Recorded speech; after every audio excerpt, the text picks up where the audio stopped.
स्वामी विवेकानंद एक बार किसी काम से अमेरिका गए हुए थे और वहां उनके पास एक अंग्रेज आया और उसने स्वामी जी से एक सवाल पूछा कि स्वामी जी, आपके हिंदुस्तान में माँ को सबसे ऊंचा दर्जा क्यों दिया जाता है? क्यों लोग पहले माँ को पूजते और बाद में भगवान को? स्वामी विवेकानंद उसकी तरफ मुस्कुराते हुए देखे और उस अंग्रेज से कहा कि वहां पास में एक पत्थर पड़ा हुआ है, उसे उठा लाओ। अंग्रेज पत्थर लेकर आ गया। अब स्वामी जी ने उससे कहा कि इस पत्थर को एक कपड़े में लपेटकर अपने कमर से बांध लो। कमर से पत्थर बांधने के बाद स्वामी जी ने उस अंग्रेज से कहा कि अब तुम जाओ और 2 घंटे बाद आना, फिर मैं तुम्हारे सवालों के जवाब दूंगा, लेकिन एक बात का ध्यान रहे कि तुम अपनी कमर से इस कपड़े को खोलना नहीं।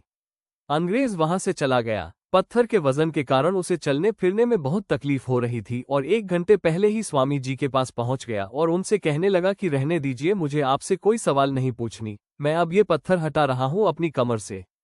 स्वामी जी ने उस अंग्रेज की तरफ मुस्कुराते हुए देखकर बोले, इसीलिए हमारे हिंदुस्तान में माँ को भगवान से भी ऊंचा दर्जा दिया जाता है।